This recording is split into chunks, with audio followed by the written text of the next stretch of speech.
क्या साहेब की ईडी कानूनी प्रक्रिया का पालन नहीं कर रही है और कानूनी ढांचे के खिलाफ जाकर काम कर रही है? यही बात बॉम्बे हाई कोर्ट ने ईडी से कहा है और एक रियलिटी डेवलपर के खिलाफ मनी लॉन्ड्रिंग का मुकदमा चलाने के लिए ईडी पर 1 लाख का जुर्माना भी लगा दिया है। विपक्ष के नेताओं को डराने और उन्हें अपने खेमे में शामिल करने के लिए साहेब जिस ईडी का डर उन्हें दिखाते हैं, ईडी के अधिकारियों के लिए वो डर लोगों को दिखाना अब एक आम बात बन चुकी है। साहेब ने पिछले 10 साल में पीएमएलए जैसे कानून लाकर ईडी को एक डर दिखाने वाली संस्था के रूप में नई पहचान दे दी, जो किसी भी राज्य के मुख्यमंत्री को गिरफ्तार करके जेल भेज सकती है। जब ईडी किसी राज्य के मुख्यमंत्री को गिरफ्तार कर उन्हें जेल भेज सकती है, तो आम लोगों और छोटे बिजनेसमैन की क्या बिसात है? तो क्या है पूरा मामला और क्यों बॉम्बे हाई कोर्ट ने ईडी पर लगा दिया है 1 लाख का जुर्माना? और जुर्माना लगाते हुए क्यों बॉम्बे हाई कोर्ट ने ये कहा है कि ईडी अब आम लोगों को परेशान करना बंद करे? और बॉम्बे हाई कोर्ट ने किसे कहा है कि कड़ा संदेश देने की जरूरत है, बताएंगे आपको इस वीडियो में, तो वीडियो को अंत तक जरूर देखिएगा। ईडी बिना किसी जांच पड़ताल किए और बिना दिमाग लगाए किसी पर भी मुकदमा करके केस चलाने लगती है। यही बात कहते हुए बॉम्बे हाई कोर्ट ने ईडी पर 1 लाख का जुर्माना लगा दिया है। मामला जुड़ा है 2014 के एक केस से, जिसमें एक स्पेशल कोर्ट द्वारा मुंबई स्थित real estate developer Rakesh Jain को समन जारी किया गया था। बॉम्बे हाई कोर्ट ने शिकायत के आधार पर यह समन रद्द कर दिया और कहा कि अब समय आ गया है कि ईडी जैसी केंद्रीय एजेंसियां कानून को अपने हाथ में लेना और नागरिकों को परेशान करना बंद कर दें। यानी कि बॉम्बे हाई कोर्ट ने ईडी को जबरदस्त झटका दे दिया है।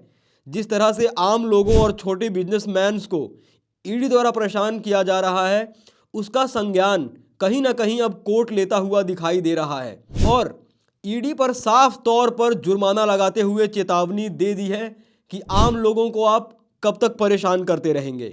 डेवलपर राकेश जैन के खिलाफ विले पार्ले पुलिस स्टेशन में एक संपत्ति खरीदार ने धोखाधड़ी का आरोप लगाते हुए एफआईआर दर्ज कराया था। ईडी ने पुलिस में की गई शिकायत के आधार पर राकेश जैन के खिलाफ मनी लॉन्ड्रिंग की जांच शुरू की। बॉम्बे हाई कोर्ट ने अपने फैसले में कहा है कि जैन के खिलाफ कोई मामला नहीं बनता है, इसलिए मनी लॉन्ड्रिंग का आरोप भी नहीं बनता है। यानी कि एक व्यक्ति को बिना किसी केस के परेशान किया जा रहा है। बॉम्बे हाई कोर्ट ने कहा है कि ईडी को नसीहत देने के लिए वो जुर्माना लगाने के लिए मजबूर है, क्योंकि ईडी जैसी कानून परिवर्तन एजेंसियों को एक कड़ा संदेश देने की जरूरत है, क्योंकि उन्हें कानून के दायरे के भीतर काम करना चाहिए और वे बिना दिमाग लगाए कानून को अपने हाथ में नहीं ले सकते हैं, नागरिकों को परेशान नहीं कर सकते हैं। बॉम्बे हाई कोर्ट ने ईडी को 4 सप्ताह के भीतर हाईकोर्ट लाइब्रेरी को 1 लाख रुपए भुगतान करने का निर्देश दिया है। पर साहेब की ईडी चुनाव आते ही राज्यों में एक्टिव हो जाती है और विपक्ष के नेताओं पर ताबड़तोड़ कार्रवाई करने लग जाती है। अभी हाल ही में सुप्रीम कोर्ट ने ईडी को फटकार लगाते हुए कहा था कि ईडी का मकसद सिर्फ लोगों को लंबे समय तक जेल में रखने का है, क्योंकि ईडी केस तो बना देती है पर उस केस को कोर्ट में साबित नहीं कर पाती है और ना ही इस केस के खिलाफ वो सबूत इकट्ठा कर पाती है।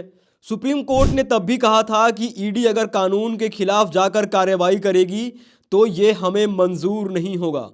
यानी कि हाई कोर्ट से लेकर सुप्रीम कोर्ट तक एक ही बात कर रहे हैं ईडी के बारे में कि कैसे ईडी अपने निर्धारित कानूनों के खिलाफ जाकर काम करती है और पीएमएलए जैसे कानूनों का इस्तेमाल करके विपक्ष के नेताओं और आम लोगों को परेशान करने का काम करती है।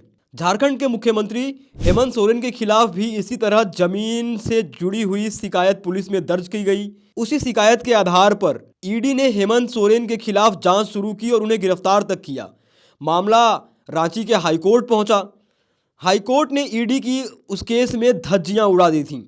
रांची के हाईकोर्ट ने कहा था कि किसी पुलिस शिकायत के आधार पर हेमंत सोरेन के खिलाफ मनी लॉन्ड्रिंग की जांच कैसे की जा सकती है और उन्हें गिरफ्तार कैसे किया जा सकता है। इसी प्रकार से अभी हाल ही में होम मिनिस्ट्री ने अरविंद केजरीवाल और मनोज सिसोदिया के खिलाफ केस चलाने के लिए ईडी को मंजूरी दे दी है।